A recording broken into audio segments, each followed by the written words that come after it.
Speaker Mike Johnson joins us this morning. Mr. Speaker, thank you for being here today. This is just breaking. The president giving Hamas a deadline, 6 p.m. Sunday, agree to the deal or hell breaks loose. What's your response to that? Well, I think this is a long time coming. October 7th seems like an eternity ago. It was a real atrocity. Hamas is a terrible terrorist organization.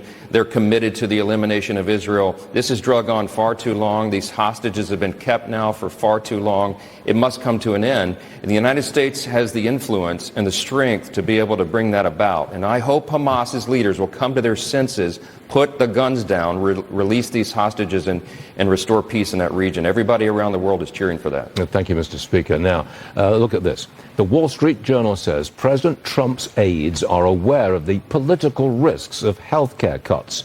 The Journal reports that there are discussions about extending Obamacare subsidies. Mr. Speaker, are you aware of these conversations, and could this be the basis of a deal?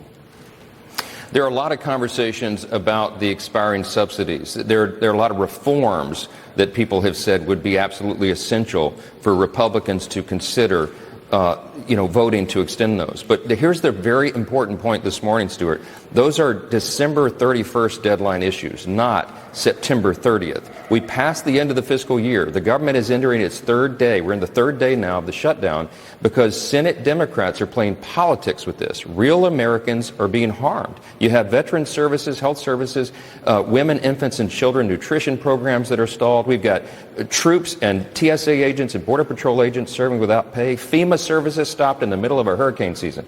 This is not a game, and Chuck Schumer and the Democrats are playing a game that they said until just now would be dangerous and destructive for the people.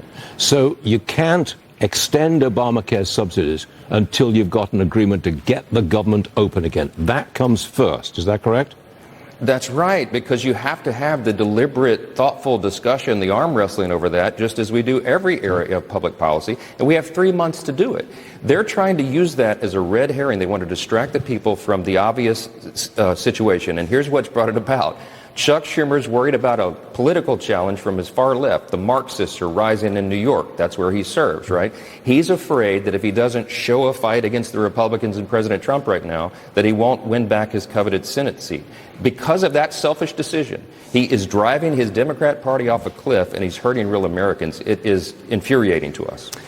Democrat Senator Elizabeth Warren had almost a meltdown after being asked about health care, free health care for non-citizens. Watch this, Mr. Speaker. Republicans say what you're really fighting for is taxpayer dollars for, as they put it, illegal aliens. I know that's not strictly true, but there is a provision. Excuse me, not strictly true. It's not true directly, but out lie. It is a flat-out lie. In the Democratic counteroffer, the proposal for funding, there is a restoration of Medicaid benefits for certain non-citizens that it had been taken away in the big, beautiful bill, as the Republicans put it.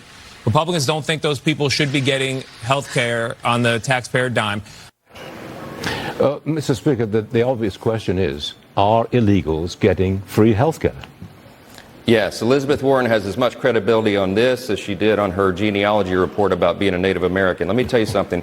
You don't have to take my word for it, Stuart. I want you to go. All your viewers, you have a very sharp audience. Go to speaker.gov. That's my official website.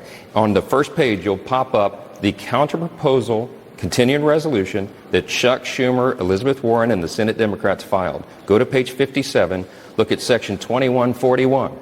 Okay, what they say there is they want to repeal the reforms that we made to the health system under the One Big Beautiful Bill, the Working Families Tax Cuts that we got signed into law by the President on July 4th. Why is that so important? Because by doing so, they would restore almost $200 billion in hard-earned taxpayer dollars, benefits, to illegal aliens for their health care and other services. That's what they are arguing as their counterproposal to keep the government open. We are not doing that. Stuart, they want to add, if you read the whole bill, they want to add $1.5 trillion with a T onto the national debt right now. That's their demand to keep the government open. It is absurd. They're playing politics, and real people are getting hurt because of it.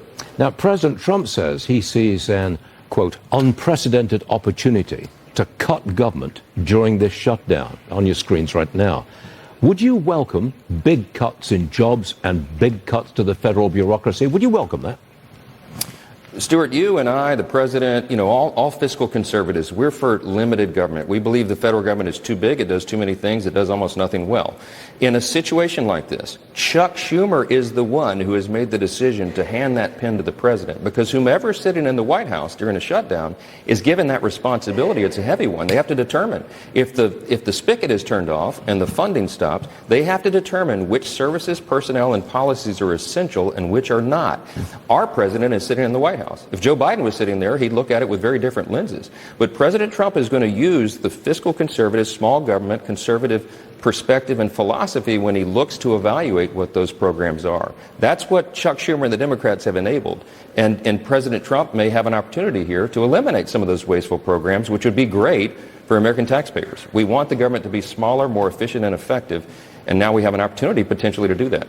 It seems like you're beginning to enjoy your role as Speaker. Are you? I'm a wartime speaker, Stuart. It's not a lot of fun, okay? But we got to get the job done for the people, and we will. And thank you very much for being with us today, Mr. Speaker. We really appreciate it. Thank you, sir. You got it. Thank you.